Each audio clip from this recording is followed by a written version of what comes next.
Today we are talking with Jackie Fox about interesting design choices.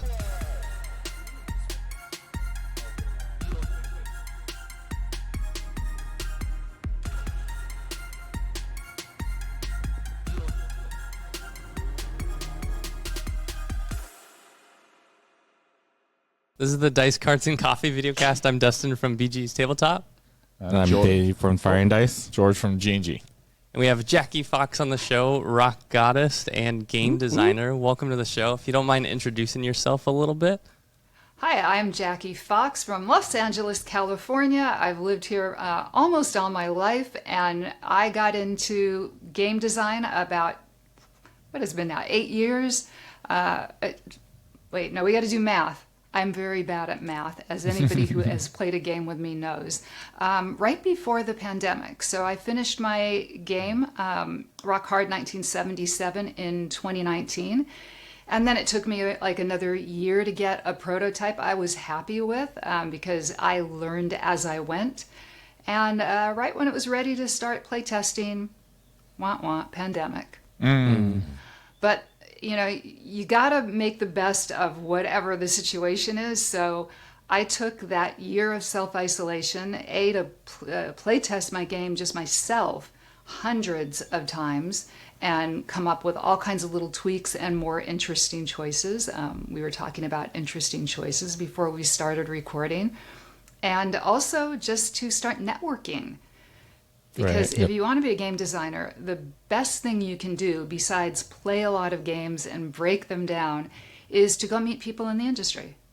Yeah, for sure. I agree. Yeah, I think that's one thing a lot of people miss about game design or game publishing is the networking aspect, because when you network, you get people to learn about your game, and more people that play your game, the more people share your game.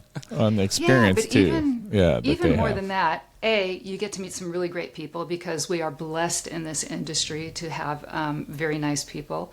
But also, when you're going out with a game, you want to get to the right publisher, and ideally you don't just want to be in a slush pile. Yeah. And if people kind of recognize your name and they've had a good positive experience with you, they're going to look at your game. Yeah, very cool. And so you mentioned you got into game design in before the pandemic. What made you decide to shift into game design and tabletop game design?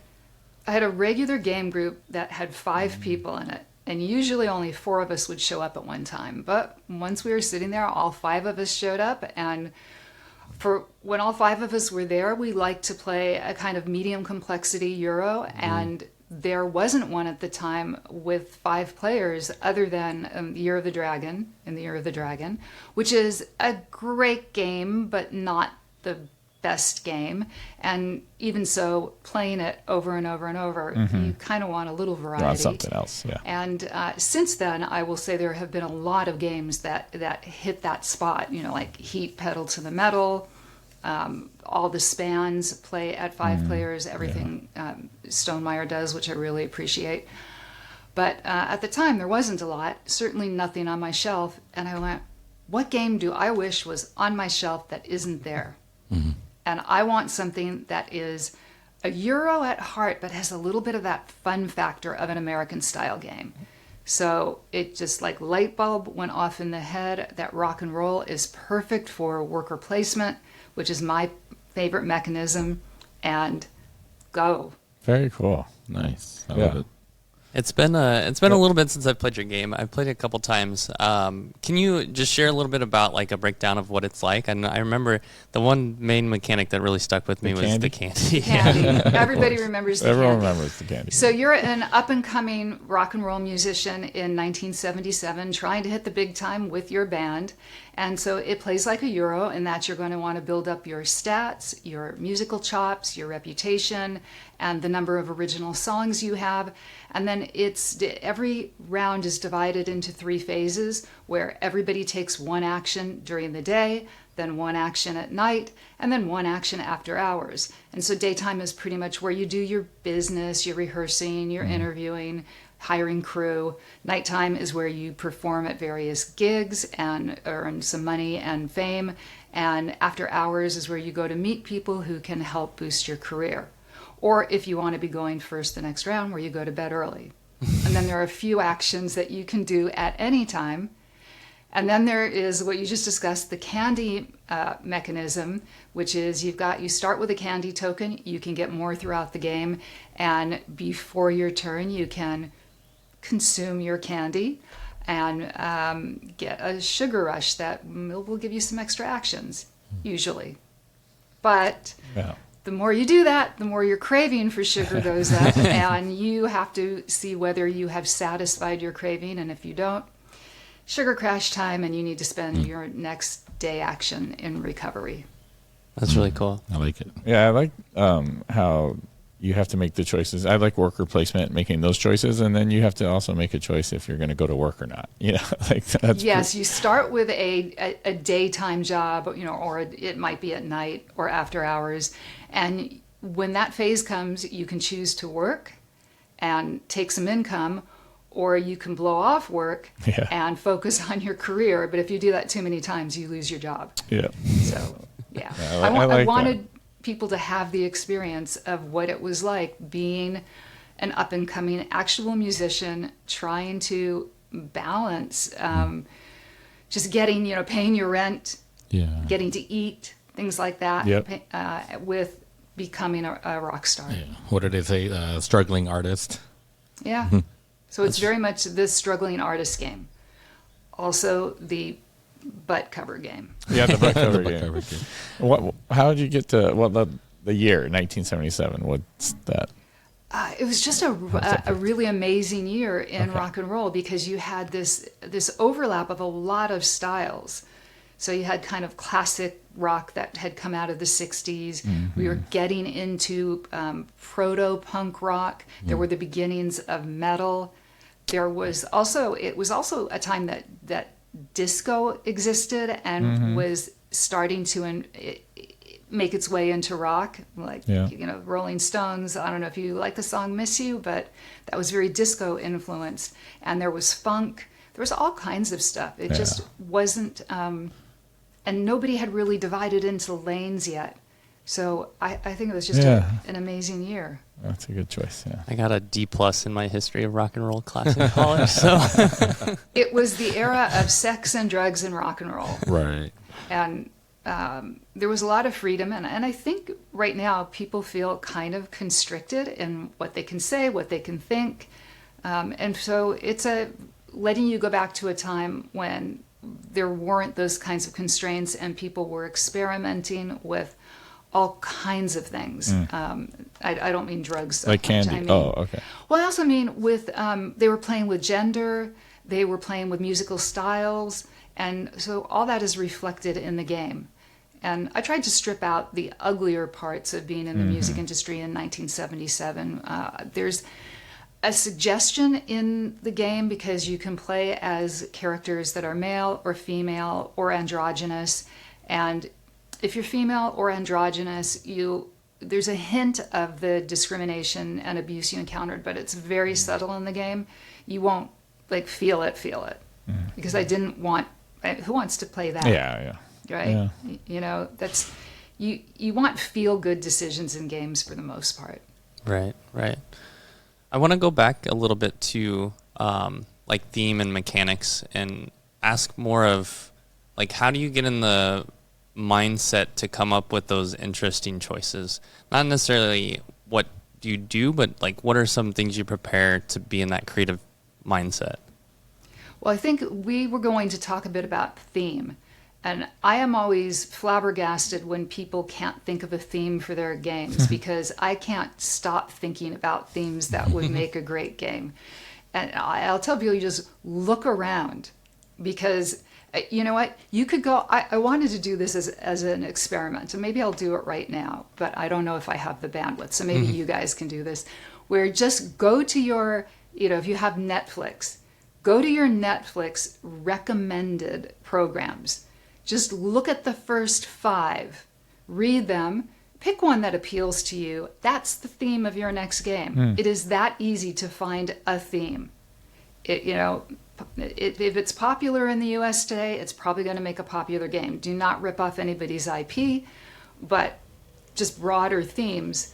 it doesn't matter. I could look around. Oh, here, look, I have a photo here of my parents' wedding. Oh, So, maybe you have a theme that if I'm going to work off this, I'm going to be like, I have to get my parents together so that I exist. Back to the Future too. Yeah, so it's kind of it's kind of a Right. theme like that, and that could make a perfectly good game, right? You have the themes everywhere. Yeah, for sure. I like I the exercise to help with coming up with the creative flow too. I sometimes do as a design exercise. I'm like, pick the most boring topic in the world and see if I can make an Make it interesting interesting, game out of yeah. it. So I did this one day. I went, okay, spoken word competitions. Which doesn't strike me immediately as a theme for a game. I designed one. Maybe someday I will finish it because it's a really cool idea. And I worked out the primary mechanisms and enough that I could pitch it to somebody. And is it going to be at the top of my pile to design? No. But dental I like fillings. the idea. Dental fillings. Yeah, that Yeah. would be a good one. I wouldn't play that game because I'm scared of the dentist. We should all come up with a now theme. Now we know something about you. Yeah, right. True. Awesome. Maybe let's shift a little bit to so you mentioned during the pandemic you started play testing on your own, and we had kind of had some back and forth email conversations about play testing. What structures do you put in place for solid play testing and feedback? So the main thing that I am looking for when I play test a game is engagement. Because regardless of what players say, if they're kind of leaning in and they're having fun and they're focused on the game, you're doing something right. You can see when they kind of check out and they're not interested. And that's going to tell you more about how a game is doing than anything else. And then you can ask about that. So people will give you feedback and say, well, I didn't like this mechanism, or I did like this. The other thing for me is that game design is so labor intensive. I don't think people realize how long it takes and what goes into it. And so before I'm going to make that commitment to that kind of time, I want to know early on whether there is something there or whether I should just chuck the idea. So when I sit down with playtesters, I tell them, I don't want you to tell me how great this game is. I'm not looking for validation. I really want to know whether this is something worth putting hours and hours and hours Right. into. If it isn't, I'd rather know now, because also it's my reputation as a designer when I send something to a publisher. That may be all they ever know about me. Right. So I want everything that I put in front of somebody in the industry to reflect well on me.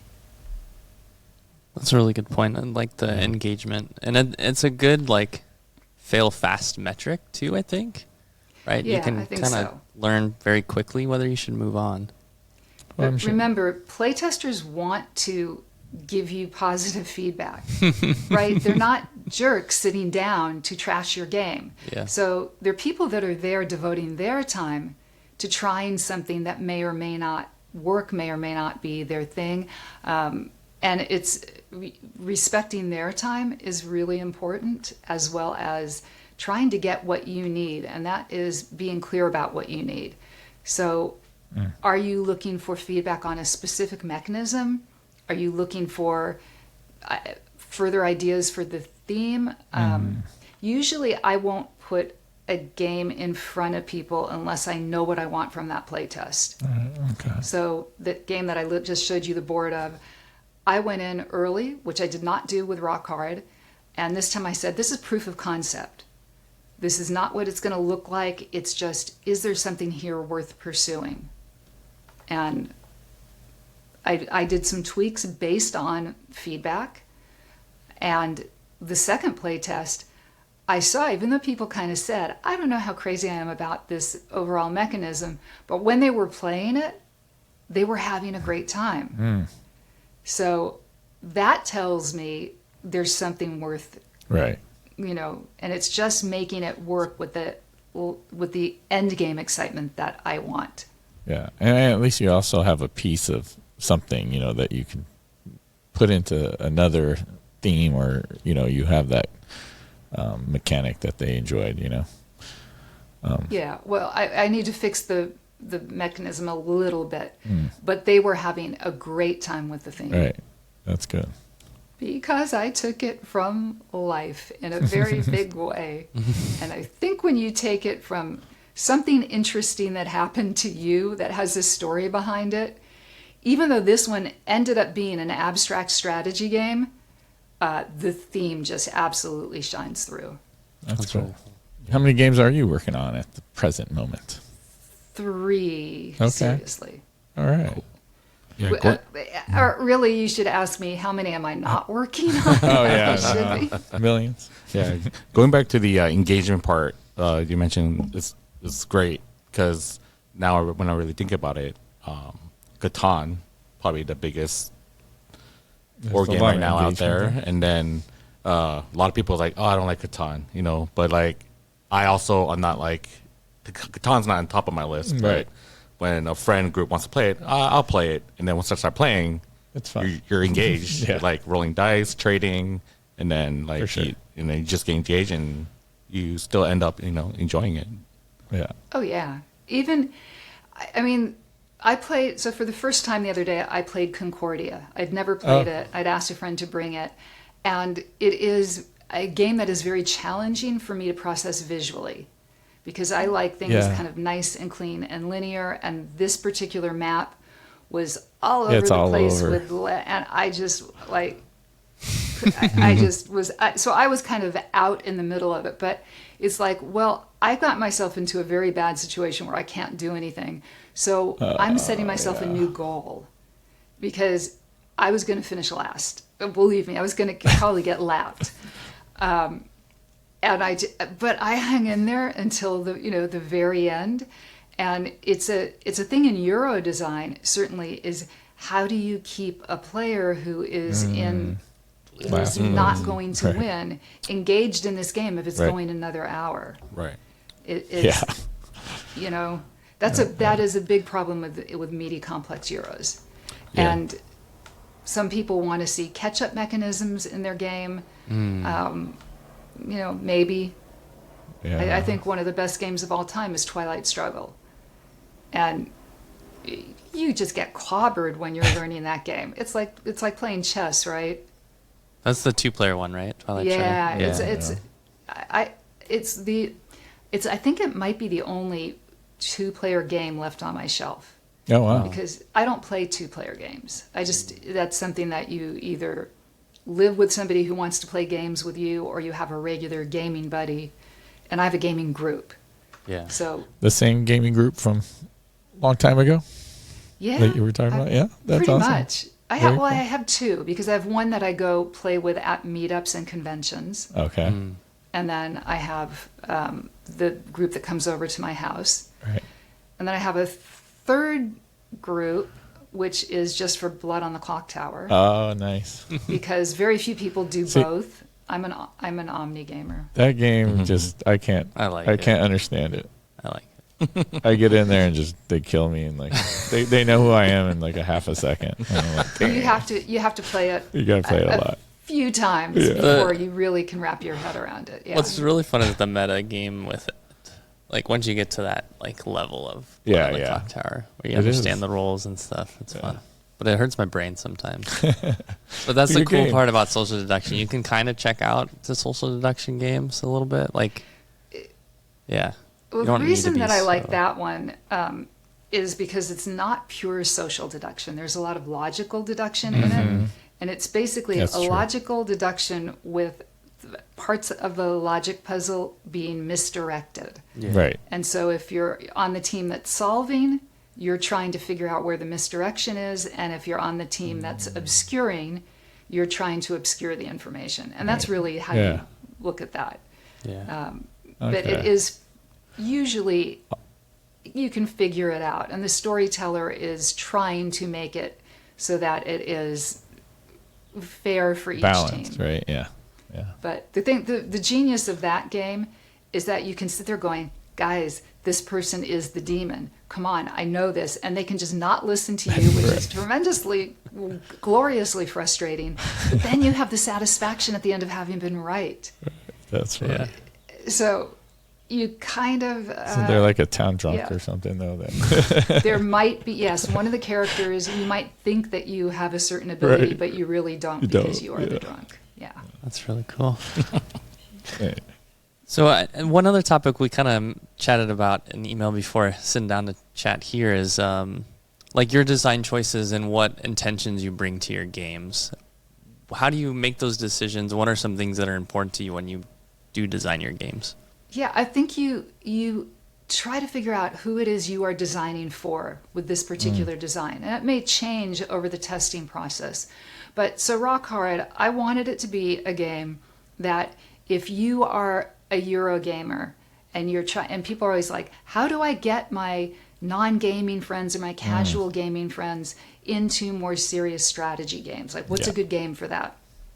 I wanted this to be that game because there's a story that's pulling you in, and it has a lot of different Euro mechanisms. So you can kind of teach a whole bunch of gaming ideas and strategies to people. Yeah. But if you are already a gamer, there's still enough there to keep enjoy you it. engaged and entertained and Yeah. having a good time. And it is nerve-wracking to design in that 2.5 difficulty space. Right. Because you risk serious gamers will find it too easy and won't want to play, and people who've never played will find it too difficult to learn. But I think Rock Hard really, even if you sit down and you're overwhelmed because it looks like there's a lot, Right. because you're only focusing on one area of the board at a time, and Yeah. it's you kind of know what rock musicians do, right? Right. You do interviews, you hire people, you play gigs, you go hang out at clubs, Yeah. you write songs. It's familiar. It's real And- life, like you said. Yeah, this started because one of the guys in my game group is married to a woman who does not really like playing games. She will sometimes come out and will play like a party game with her. But mostly she just kind of ignores us or walks by the table and goes, "You guys are so weird," and then wanders off. But they invited me over one day to play Harry Potter Hogwarts Battle. Oh yeah. Okay, there are some real gaming mechanisms in there. It's not a party game. Right. And in the middle of this game, I looked at her and I said, you're doing what we do. You're playing a game like this. And she said, I don't care. I just love Harry Potter so much. Right. And I realized if you get people engaged with the theme, Yeah. you can always play something that is more complex because it's easier to slot in the rules. It's not abstract. It makes logical sense. I'll say you did that for my wife. So my wife played Rock Hard with me, and she really enjoyed it. And she was reading the cards and the stories of the band players, and so she enjoyed the game. And I think it was because of the theme. So And she's not normally a gamer. she is not. Yeah. She's just like you said, your friend's wife. Like she walks by and says, Yeah. "Terrifying but if Mars." she No. ever were to sit down and play a game with you, now she Exactly. understands worker placement. She knows variable turn order. She's done some Exactly. set collection. We are slowly getting them into the series. You know what? games, If they the want fun to be, ones. if they want to get into it, if not, either play. Like, Yeah. It doesn't hurt us to play lighter games. I say this as somebody who likes more challenging, meatier games. Yeah, me but, too. Yeah, I every like once those in a while. games too, but then I found as a store owner, they don't sell as. That's I mean- what you said. Well, because they're not selling in the kind of store that you have, which caters to hobbyist gamers, right? Well, I don't know. We have a lot of heavy gamers in our store. Well, as a board Yeah, game but- store is a little different than like Oh, you mean the Barnes and heavy Noble ones? or Target. the heavy Yeah. board games like, Terraforming Mars, Ark Nova, we just don't sell obviously as many copies as you would the 2.5 games or Yeah. welcoming Obviously. games. Yeah. Yeah, if you, I mean, I walked into Target one Yeah. day because I heard, they're getting more interesting game collections, and it's still They are. three. Well, they are, but it's still 3 entire shelves devoted to exploding kittens. Yeah. Right. Yeah. Yeah, A lot of Target's interesting because it's like I think it really depends on the region and even the target within the region too. Yeah, that's true. Yeah. I mean, I've seen like, House on the haunted House on the Hill or whatever, Yeah. Betrayal. Yeah, Betrayal. Betrayal, yeah. In there, which I was like, I've seen that's- Wingspan, I think, in Target too. Yeah, they have Wingspan. They have. You'll find a game Yeah. Yeah. that you might. It might not be. I mean- Hey, I bought Unconscious Minds at Target. At Target, Now huh? Wow. it was in the parking lot, and I was meeting a guy there, Okay. It's like, which is when that's when I wandered in and saw. That all sounds the like a exploding story. kittens. Yeah. No, I just through one of the local. There are Facebook groups Right. that buy and sell Yeah. board games, Yeah, and yeah. some guy had ordered Unconscious Mind, had not liked it, and I really wanted the game, so Cool. we did the deal in the outside Target. See, speaking of interesting themes, that's a pretty interesting. board games are becoming so popular. Such a big industry right now. So before we move on to our fun round, because we're getting close on time, do you have any last words, whether it's about game design or about the hobby or anything else you want to share that we didn't cover? Yeah, I think something that publishers are starting to recognize more and more is to design. But as designers, I think we should be thinking about that going in. Is designing for people with different kinds of visual problems. So people have color blindness has been pretty well taken care of, and I think that's because that is something that affects a lot of players, because our hobby, certainly on the more complex end of games, is still predominantly male, and color blindness affects men. But also, you have a lot of gamers that are starting to age a little bit, and visual acuity can be a problem. So making making things on components a little more legible, a little larger, Bigger. is important. And I also do something when I design, which is I design around cost. So I start thinking, I've learned what components cost the most, what might be less expensive alternatives. And if you've played Rock Hard, you know that there is one component above them all that is the focus component of the game. And it's those amplifier player mats, right? Yeah. And it was always going to be, that's my big cost thing in this game. So how do we make everything else less expensive? And the first publisher that had the game, I just grilled him. What's cheaper, cards or tokens? What's less destructive, Cat 1 or Cat 2? Cat 1 is here right now, by the way. So things may go over. I love the design for cost, especially as store owners, because I know, like, I always feel bad when maybe like an indie designer wants us to carry their game, and they're built in the cost of their game to how much they sell it for, where they're maybe making like $5-10 if they sell it directly, which when we want to buy it and put it on our shelf, I guess I have a perfect example. Someone brought in like a small box game, they're selling it for $20, and I say, well, okay, we would probably be able to give you $10 per copy.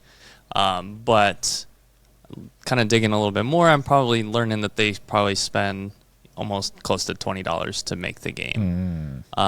And I think that's really important especially for early designers, thinking about that cost, because if that's your goal, if your goal is to publish a game and get it into stores and things like that, to really, really think about cost. Yeah, you have to think, what are similar games to mine selling for, and then how much profit do I need to build in? Or if you're going to a publisher, you have to think, what should the sales price for this product be? because then a publisher is going to be looking at the reason you do a sell sheet, aside from just being like a little poster, an advertisement for your game. It's also you print the components on Right. there, so a publisher can look at it and say, well, it's going to cost me about $12.50 to produce each copy of this, and I need to be able to sell it for less than this. Does that math work? So the math is going to work. I mean, they can always make it more deluxe. Right. You got to give them. Which a lot of designers are doing that now, making deluxe versions of their game, at least, two versions. I don't think as a designer I should be worried about deluxeification. That's a publisher's job for me, because I don't want to run Kickstarters or Right. game founds. I want a publisher to do that, so I Right. work with a publisher. But Yeah. I think everybody should be thinking about cost. Yeah, I think that's really important, especially if your goal is to sell your game and make money. Cost is definitely like the driving, one of the most important factors. You know what the problem with cats is, besides the fact that they like to bat away game components, is they don't care if you have a torn rotator cuff. Oh yeah. She's like, look at this. She's about to go off. So let's do our fun stuff. All right. Yeah, Sounds so we good. have. I failed at my job because I usually try to prepare you, but this is an easy one. It is one that we picked on my shelf here, and it's called Most Likely To. So we learned a little bit about you. We kind of have an advantage because we know a little bit more about each other, but we're gonna play this game and see if we can. I don't know if we could. Should we keep points? I don't know how we just have a conversation about it. You can get the card, keep the card, and whoever has, I don't know. Okay. But I think it is a little unfair. So if maybe if you just say, I want that card, it's yours, because we don't know you as well, I guess, personally. But let's just go with it. Give us an Never know. We'll example. see. All right. This says, who is most likely to go to Chuck E. Cheese? It's not me. I had a stepson at one point. We went to Chuck E. Cheese. Yeah. Chuck E. Cheese is run by Satan, because it is hell. I don't know if they still have the bouncy castles. I don't think they do. I look at bouncy castles, and I just try to identify what germs are in there. Yeah, right. Like, how do you clean a bouncy castle? I don't think you can. I guess I would say day then. That would be my Day? vote. I don't know. None of us? Honestly, None of I the don't above. remember the last time I went All to right. CGs. I would go down. I would go. You to Chuck E. okay? Cheese for Probably sure. would. Got You it. probably hold kids events there. Yeah, I like.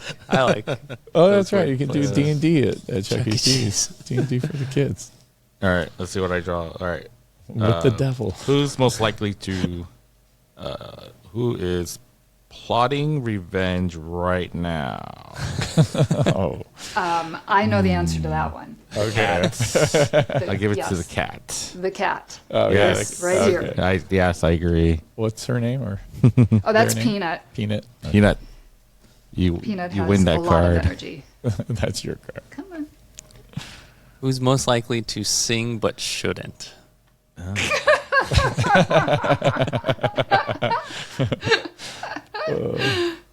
I think I would take that one. Yeah, I was gonna say maybe Yeah. George, but I don't know. Jackie, are you a singer?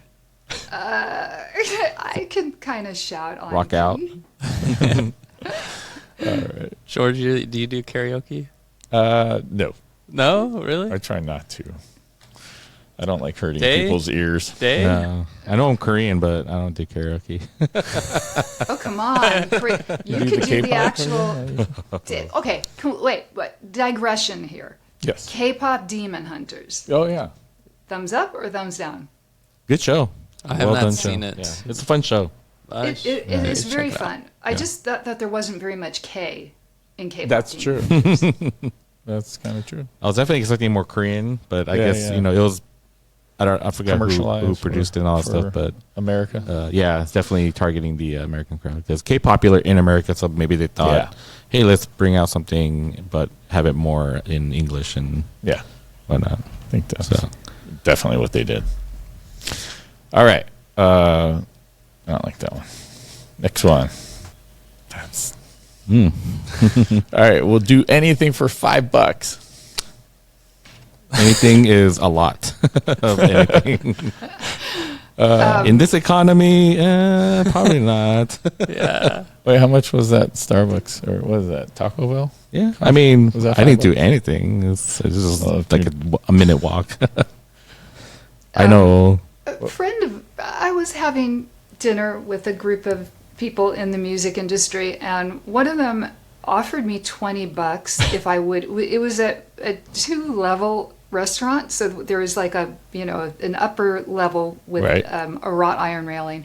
Offered me $20 if I would flash the people down below. Right. Oh, And I just said, 20, no, hell, I want 100 for it. And instantly everybody started taking out the Oh, money. my And God. it was like, Late I wasn't 100. expecting to get called on that.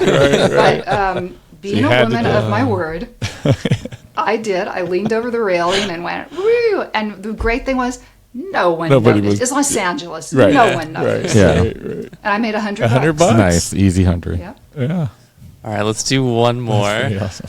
I think I see a notification on our new system, so I'm a little worried. But is up at 7 a.m. on a Saturday. Most likely to be up at 7 a.m. on a Saturday.